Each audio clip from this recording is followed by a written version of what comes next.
এটা নিউ কোয়ার্টার্সের ওই জায়গায় চায়ের দোকান আছে, মোমোর দোকান আছে, ফুচকার দোকান আছে, এখানে ক্রিমসের একটা দোকান আছে, যে যেখানে এখানে একটা ভোডাফোন স্টোর আছে, 5G চলে তো না তাও।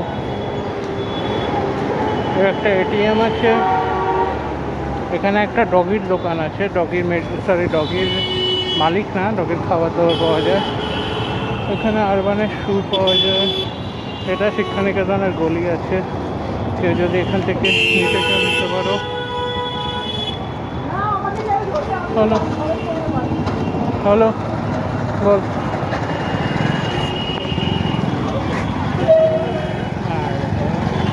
আমি গাড়ি বাইক আর কিসের মাঝখানে দাঁড়িয়ে আছি না আমি জানি না, ভিডিও করতে করতে। সামনে হাবিবস আছে, কেউ যদি চুলদারি কাটতে চাও ওখানে আসতে পারো। জাস্ট 900 টাকা দিয়ে শুরু, 900, 800, 700, বেশি না। আমরা যে সেলুনে কাটি সেখানে 50 টাকা 60 টাকায় কেটে নেয়, কারণ আমার হেয়ার বহুত জলদি গ্রো হয়, তো চাপদারি জঙ্গল আছে সেই চক্করে করতে হয়। এখানে গাড়ি ভাড়া পাওয়া যায়, এটা অ্যাটলাস ট্রাভেল না অ্যালফা ট্রাভেল। তার পাশে অ্যাপোলো ফার্মাসি আছে। চাইলে এখানে দড়িকলের স্ন্যাপ স্টুডিও বলে একটা দোকান আছে, ফটো তুলতে পারবে। গেট আপ বলে একটা দোকান আছে, ওখানে জামা কাপড় কিনতে পারবে। সামনে একটা রুটির দোকান আছে, স্ন্যাপ স্টুডিওর উল্টো দিকে, ওখান দিয়ে রুটি, বিস্কুট, চা, বিড়ি, সিগারেট এগুলো কিনতে পারবে। চলো, এটাকে বলে দড়িকলের রাস্তা।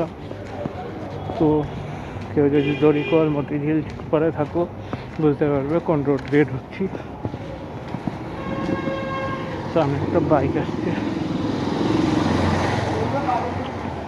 খালি চারপাশ দিয়ে ছেলেরা যাবে, মেয়েরা কবে যাবি, এটা টাইম খারাপ। রাস্তায় সব পাওয়া যায়, খালি মেয়ে দেখতে পাওয়া যায় না, ফালতু রাস্তা।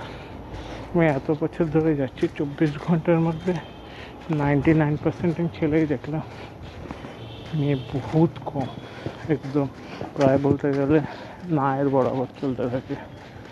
বল হলো।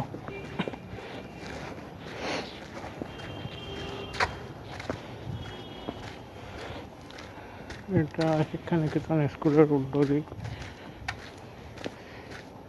কিন্তু অন্ধকারে কিছু দেখা যাবে না, ভূতের বাড়ি লাগবে। কেউ ভূতের শুটিং করলে এই জায়গাটা পারফেক্ট আছে। সানডে হররের কোনো ভিডিও বানালে বা সানডে সাসপেন্স টাইপ, এই রাস্তা দিয়ে ভিডিও কাটবো ভাবছি। কিন্তু এইসব জায়গায় আগে সিরিয়াসলি ভূতের গল্প তো ছিল, মিথ্যা কথা বলবো না।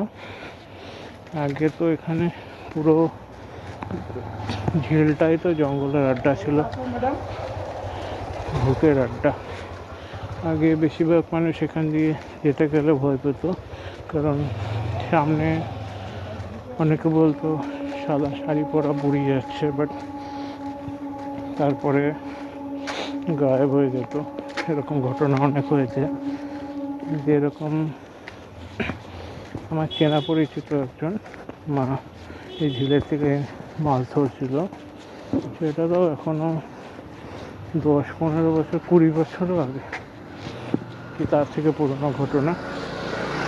মেজো ভাই আর ছোটো ভাই মাছ ধরে ধরে নিয়ে গিয়ে বাড়িতে রাখছিল ঝিলের থেকে।